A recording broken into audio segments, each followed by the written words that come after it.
You think you can just toss us aside like yesterday's news? We're not going anywhere, sweetheart. Marilyn's shrill voice cut through the air, her eyes narrowing as she glared at me. I felt the blood drain from my face at the venom in her words. Theo stepped between us, placing a hand on his mother's shoulder. Mom, calm down. Lila's not trying to get rid of you. Really? She shook off his hand, rounding on him. Because ditching our family dinner to go on some stupid work trip sure seems like she's pushing us out. It's an important conference, I said, struggling to keep my voice steady. You know my job actually matters beyond spending Theo's money. Dale guffawed from his recliner. Oh, she's got claws, this one. Maybe you should have picked a more supportive wife for your brewery, son. Fury rose in my chest. I opened my mouth, desperate to defend myself, but Theo spoke first. That's enough. His tone brooked no argument. Lila's job helps support us right now, and her career is important to her. An awkward silence fell over the living room. I avoided looking at Marilyn and Dale, their disapproval a weight on my shoulders. This was supposed to be our celebration after the brewery finally opened. Why did it have to devolve into another attack on me? We're just concerned, Theodore, Marilyn said, her voice taking on a sickly sweet tone. This business is your dream. We don't want distractions pulling you away from making it a success. I knew the underlying message. I was the distraction. My job, my life apart from Theo's brewery was the problem. My career isn't a distraction, I said through gritted teeth. Theo and I agreed I'd keep working until the brewery revenues are stable. Dale barked out a laugh. Let me know when that pipe dream comes true, little lady. This guy, he jerked a thumb at Theo, has got a long way to go before his bombers and ales put your pretty little marketing gig to shame. White-hot anger surged through me, but Theo stepped in again before I could retort. That's enough, Dad. Both Lila and I are working hard to make this succeed. Her career doesn't take anything away from that. An uneasy quiet settled over us once more. I could have cut the tension with a knife. Part of me wanted to grab my things and just leave to escape the judgment and digs I knew would keep coming my way tonight. But I stayed, nodding tightly at Theo's words. He meant well, I told myself. He was defending me, just like he always did with his parents. But a nagging doubt took root in my mind, one I couldn't shake. If he really supported me, why did it feel like I was constantly having to justify my life to them?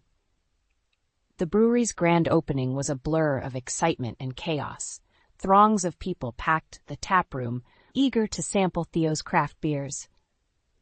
As I watched him beam with pride, moving from table to chat with customers, a tiny part of me couldn't help feeling happy for him, too. This was his dream, after all. That feeling was short-lived. Marilyn and Dale seemed to be everywhere, hovering over Theo and offering unsolicited advice while giving me the occasional contemptuous look. I stayed out of their way as much as possible, focusing on my own work. A few weeks later, I came home to an unwelcome surprise. Honey, I'm back! Marilyn's saccharine voice rang out from the living room. I thought I'd stay a few days to help out at the brewery. You, what? I stopped in the doorway, staring at her lounging on my couch in her bathrobe, a mug of tea in her hands. Dale stuck his head out from the kitchen. There's my favorite daughter-in-law. His lips curled into a mocking smile. Don't look so shocked. We're just being helpful. By inviting yourselves over, I said through gritted teeth, and using our house like a hotel? Oh, relax, Lila. Theo came down the hall, giving me an apologetic look. They're retired. Having them stay over and lend a hand isn't a big deal. I opened my mouth to protest, but Marilyn cut me off. See, Theodore understands. You youngsters need all the help you can get keeping this place running smoothly. My jaw clenched as I fought back an angry retort. I could already see where this was headed. Marilyn and Dale insisted on helping more and more, criticizing every aspect of how we ran things. Staying silent just allowed them to keep steamrolling their way into our lives. The days blurred together in a cycle of Marilyn's snide comments about my career, Dale's barbs about me not pulling my weight at the brewery, and Theo just letting it all happen. I escaped to work as often as I could, but even there, I couldn't shake the feeling of unease. One evening, I got home late to find Dale hosting a poker game in my living room, smoke and beer staining the air. There you are, he slurred, pulling a cigar from his mouth. Don't give us that look, honey. Just a friendly game with the boys. White-hot fury washed over me as I watched his buddies leering at me from my own couch, their drinks sloshing onto the carpet. This was my home, damn it. I opened my mouth, ready to unleash the torrent of anger boiling inside me. Lila? I whirled at the sound of Theo's concerned voice. He stood in the hallway, hand running through his hair in an anxious gesture I knew all too well. I should have given you a heads up, he said, not meeting my eyes. Dad invited the guys over since it's quieter here than the brewery tap room. Just like that, the fury drained out of me, leaving hollow defeat in its wake. I stared at Theo, searching his face for what? A sign that he understood, that he'd finally put his foot down? But his eyes stayed downcast, his shoulders slumped in resignation. With a sinking heart, I realized nothing was going to change tonight. It's fine, I lied, struggling to keep my voice even. I'm just going to go to bed. Ignoring Dale and his buddies' hoots of laughter, I brushed past Theo and made my way upstairs, fighting back tears. How had this become my life? Things only got worse after Dale's poker night. Marilyn and Dale treated my home like their personal clubhouse, inviting friends over at all hours. I could never relax, constantly on edge about what fresh hell awaited me when I walked through the door. Theo brushed it off with a shrug. They're just trying to help drum up business for the brewery. By drinking all the profits? I snapped. He sighed, running a hand through his hair. Look, it'll settle down once we hit our stride, okay? The grand opening was a big success, but we need to keep that momentum going. My jaw clenched as I struggled not to lash out. Theo had been so gung-ho about ambitious expansion plans, a new canning line, distribution deals, even a second location. All expenses I'd warned could overextend us if sales didn't meet ridiculously rosy projections. We can't afford any more grand opening level spending, I said, struggling to keep my tone even. The taproom sales are solid, but we're burning through cash on all these extra costs. Theo waved a dismissive hand. It's an investment, babe. You gotta spend money to make money in this biz. My heart sank, realizing he wasn't gonna listen to reason. Not when his parents were filling his head with bad advice and unrealistic expectations. We're setting ourselves up to fail if you don't rein in the spending, I pleaded. We have a household to think about too, not just the brewery. Theo's face hardened. This place is our future, Lila. If my own wife can't support that, maybe you need to reevaluate your priorities. The words felt like a slap to the face. Was he serious? After everything I'd sacrificed, working insane hours to keep us afloat with my income while he chased his dream? You know what? I said, fighting to keep my voice steady, despite the anger burning in my chest. Maybe you're right. If the brewery's future is blowing our savings and going into debt because you won't listen to reality, then I don't want any part of it. His brow furrowed in confusion. What are you saying? I'm saying I'm done subsidizing bad decisions. The shout exploded from me before I could stop it. Find another cash cow because this one's headed to the bank to move her assets to a separate account. Theo's jaw went slack with shock as I stormed off, grabbing my purse and keys. I had to get out of that house, away from his smothering parents and their toxic schemes. If he wouldn't see reason, I'd just have to protect myself. In the driveway, I paused and took a shuddering breath, trying to steady my nerves.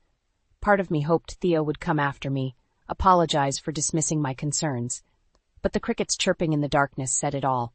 He'd made his choice, and so had I. The next few weeks were tense, to say the least. Theo and I coexisted like ghosts, our interactions curt and emotionally distant. I spent more time at the office to avoid the icy atmosphere at home, dreading the evenings when I'd have to return.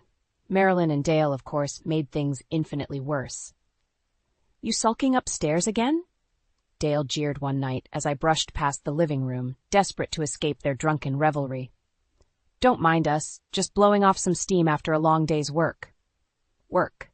As if either of them had lifted a finger at the brewery beyond distracting Theo and undermining me at every turn. Leave her be, Dale, Marilyn chided, though the malice in her voice was unmistakable. Our daughter-in-law is too busy climbing the corporate ladder to care about family.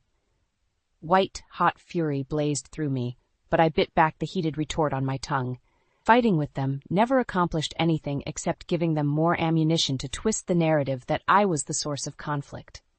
Instead, I continued up the stairs to the bedroom, slamming the door perhaps a little too loudly in my anger, my sanctuary violated by their poisonous presence yet again.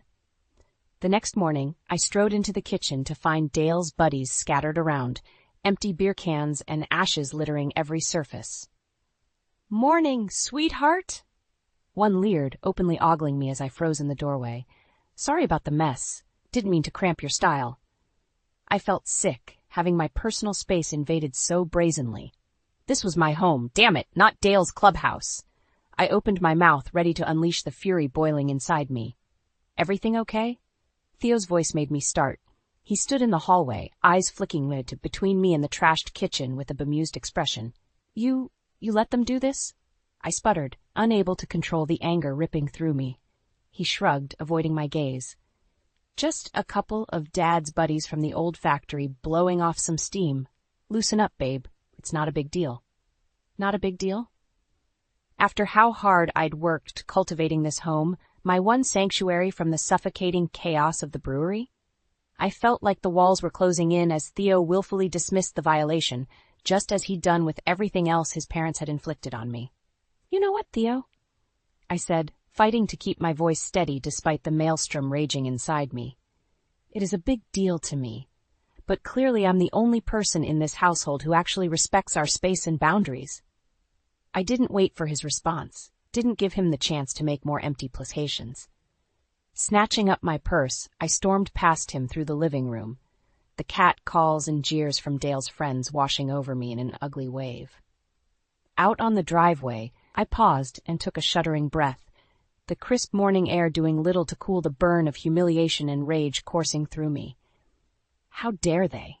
How dare Theo just accept their disrespect as acceptable collateral damage? Something hard and brittle cracked inside me in that moment. I was done being the victim, the punching bag for their toxicity. If Theo couldn't see how far over the line his parents had gone, I just have to make him open his eyes. One way or another, I would make them pay for destroying the life I'd tried so hard to build. A few days later, Theo approached me with an awkward cough. "Hey, Mom and Dad wanted to do a family dinner here on Saturday. You know, officially celebrate the brewery's success now that we're hitting our stride." I stared at him, dumbfounded. After everything his parents had put me through, all the disrespect and boundary violations, he expected me to just play happy family? "You're kidding, right?" I said, struggling to keep my tone even. He sighed, rubbing the back of his neck. "Look, I know they've been a bit overbearing lately, but they're family, Lila. It's just one dinner." My jaw clenched as fury coursed through me. Just one dinner after they've treated this home like their personal frat house? Theo's brow furrowed. "That's a bit of an exaggeration, don't you think?" "An exaggeration?" I sputtered, barely able to process his dismissive attitude. "They've had people over drinking and trashing the place practically every night." "It's not that bad," he scoffed. "You're overreacting." White-hot rage flooded through me at his utter lack of regard for my feelings. I opened my mouth, fully prepared to unleash the torrent of anger I'd been holding back. But Theo raised his hands in a placating gesture. "Hey, I get it, okay? They've been a lot to deal with, but they're just trying to support the business, you know? This dinner would mean a lot to them, and it's a chance for us all to bury the hatchet." My hands curled into fists at my sides as I fought for composure. Of course, he would make excuses for them.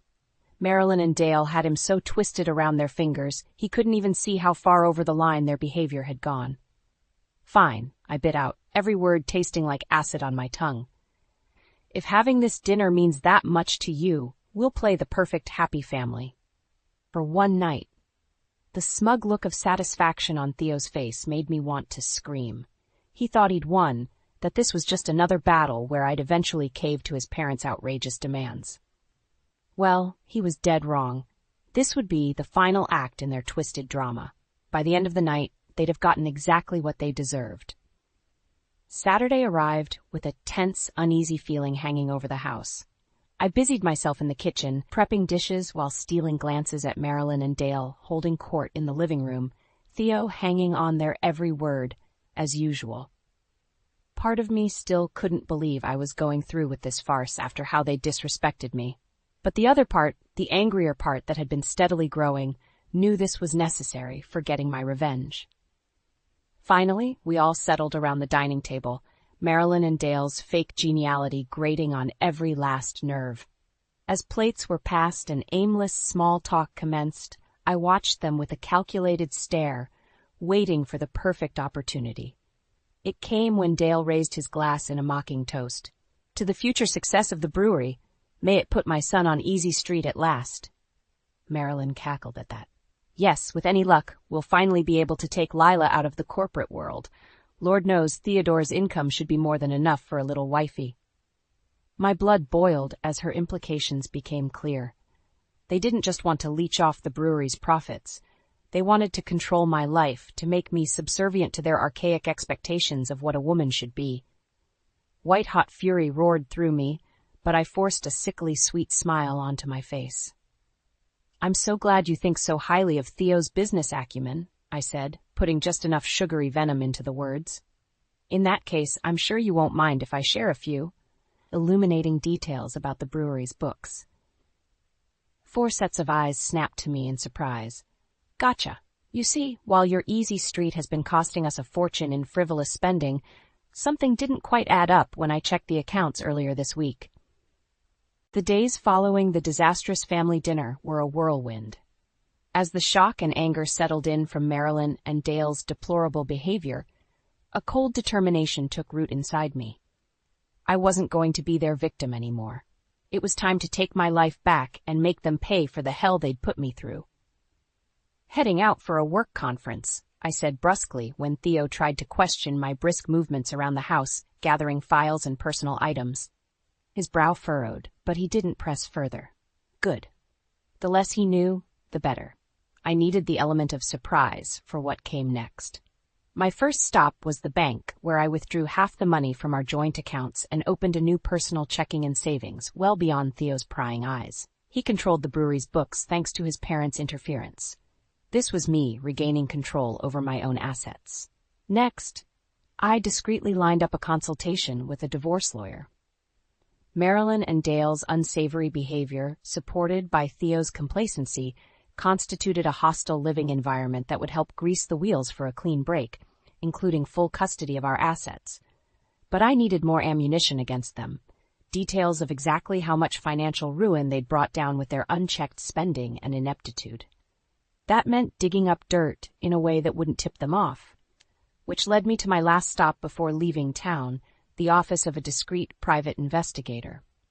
Miss Fleming, I assure you, my team and I can uncover any details you need in a quiet manner, the heavyset man said with a conspiratorial smile.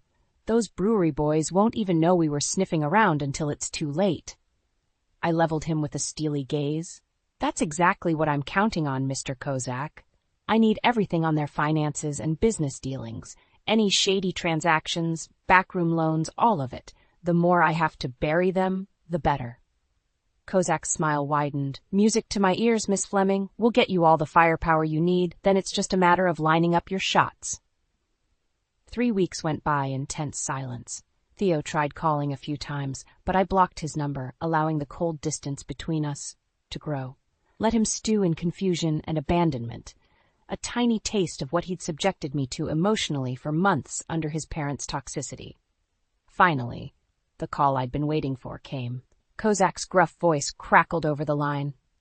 Got a hell of a dossier for you, Miss Fleming. Hate to be on the receiving end of that explosion. I allowed myself a grim smile as he listed off the reams of financial malfeasance they'd uncovered. Every backroom bank loan, every dollar squandered on extravagances, every underhanded scheme Marilyn and Dale had cooked up, all of it meticulously documented, an airtight case to destroy any claims they had to controlling the brewery or my life. They wanted to play dirtier than an oil slick? Fine by me. I was more than ready to bury them in the mess they'd made, to permanently exorcise their toxic presence from my world once and for all. No more Miss Nice Lila. It was time to go scorched earth on the whole damn family. The big day finally arrived, a bright, sunny Saturday that belied the storm I was about to unleash. I strode into the bustling brewery taproom, Kozak's damning dossier tucked under my arm, and immediately spotted my targets. If it isn't the prodigal daughter-in-law. Dale's mocking voice cut through the din as he swaggered over, beer slopping over the sides of his glass. Finally decided to stop playing hooky and support your old man's business? Marilyn and Theo flanked him, the former's eyes glittering with disdain, while the latter looked almost relieved at my return, as if I'd simply wandered off on some whimsical vision quest instead of systematically plotting to dismantle their lives. You could say I'm here to offer my full support, I said, managing a sickly sweet smile. In fact, I think it's time we had a staff meeting of sorts. Don't you? Before any of them could protest, I strode past and hopped up on the small elevated stage, pulling the microphone over. Excuse me, everyone. Could I have your attention for just a minute? The taproom quieted as confused patrons turned towards me, drinks pausing halfway to mouths. In the sudden silence, I could sense Marilyn, Dale, and Theo's confusion and discomfort radiating off them in waves. Good. For those of you who don't know me, I'm Lila Fleming. My husband Theo is the owner and head brewer of this establishment. I let the pause hang heavily for maximum impact. However, based on some deeply concerning financial records I've recently uncovered, it appears this brewery won't be operational for much longer. A shocked murmur went through the crowd as I turned to face the gobsmacked expressions of my in-laws. Marilyn's mouth opened and closed like a fish, understanding dawning in her eyes. You see, thanks to the meddling and embezzlement efforts of Theo's parents, Marilyn and Dale, the brewery has racked up hundreds of thousands in debt and shady loans from some unsavory institutions, shall we say. Dale's face flushed a violent crimson as realization struck. The old bastard finally knew he was caught. Furthermore, it seems Dale was running an illegal gambling ring right here in the taproom itself, I continued, unable to stop the vindictive smile from spreading across my face, using the brewery's resources to facilitate his underground sportsbook and swindling operation. Enraged shouts and cries of disbelief erupted from the crowd. Dale looked wildly around, seemingly realizing for the first time the size of the audience witnessing his downfall. That's a lie, he finally managed to sputter. Just a drunken housewife flapping her mouth. I simply raised an eyebrow and tossed the manila folder onto the stage, letting the reams of documents spill out with a contemptuous flick of my wrist. I have extensive financial records and surveillance data to back up every allegation, I said coolly into the mic. But you're welcome to try refuting the evidence, Dale, if you think your bookies and loan sharks will take kindly to those excuses. The blood drained from his face in an instant as he absorbed the killing blow. I allowed myself a satisfied smile, reveling in the impotent rage and fear playing out across the creased, bloated features of this miserable husk of a man. Marilyn's cry of dismay yanked my gaze away from Dale. Theo now had his arm looped firmly around her shoulders, preventing her stumbling retreat. At last, the bastard had found his backbone, just in time to stop his mother from escaping justice. Her eyes met mine, the naked hatred in them almost palpable as her world crumbled around her. I simply held her gaze, letting my smug satisfaction sink in. You ruined us, she shrieked, tears streaming down her face. How could you do this to your own family? A bitter laugh burst from my lips before I could stop it. Family? These two wretched excuses for human beings had destroyed any notion of family a long time ago. This, I said, sweeping my arm out at the carnage surrounding us. This is just the consequence of trying to control someone who's done being your victim. You did this to yourselves the moment you decided to manipulate and abuse me. With a final contemptuous look at the broken shells of my in-laws, I turned on my heel and marched out of the ruined brewery, letting the door slam shut behind me for good measure. The war was won. Now it was time to separate myself from that collateral damage forever. The fallout from my dramatic reveal at the brewery was swift and brutal, the shockwaves rippling through our lives like a tsunami. Within days, the bank foreclosed on the property, seizing it along with what few remaining assets and equipment were left after paying down Marilyn and Dale's mountain of illegal debt. I watched from the sidelines, a grim sense of satisfaction settling over me as Theo's dream business crumbled to rubble before his eyes. He had no one to blame but himself and that wretched family of his, the same toxic enablers now facing total ruin themselves. With their golden goose crippled, Marilyn and Dale soon found the karmic tables turned in violently harsh ways. They'd alienated everyone, burned every bridge with their dishonest scheming. Old friends and associates distanced themselves in droves, knowing their propensity for manipulating and exploitation. Their sizable retirement funds evaporated within months, siphoned off to settle debts and legal fees from Dale's illegal gambling racket. What the banks and government didn't seize, the loan sharks came collecting with compound interest and heavy enforcement. I'll never forget the night one of Dale's particularly unsavory creditors paid a visit to their dilapidated rental home. The resounding crack of his baseball bat against the front door still echoes in my mind, followed by Marilyn's shrill screams for mercy. They'd made their bed. Now they got to lie in it, surrounded by the wreckage of their own avarice. As for Theo, well, the sad puppy act wore thin pretty quickly once the rage settled in. For weeks, he alternated between self-pitying apologies and blustering threats about getting his rights. I simply tuned it all out, focused on pushing through our divorce proceedings. That task proved laughably easy given the mountain of evidence I'd amassed against him and his cohorts in crime. My own assets were quickly extricated and safely resecured for myself, while Theo got stuck with the lingering debt from his venture's collapse. By court order, the marital home I'd worked so hard to build was officially awarded to me, Theo legally barred from even setting foot on the property. One look at the grim realization on his face as the judgment came down was enough for me, more satisfying than any smug rebuttal I could have mustered in that moment. He brought this on himself, with year after year of poor choices, of valuing his parents' toxicity over building an equal partnership with me. I just finally refused to be collateral damage anymore. As the dust settled in the weeks that followed, a strange sense of calm embraced me.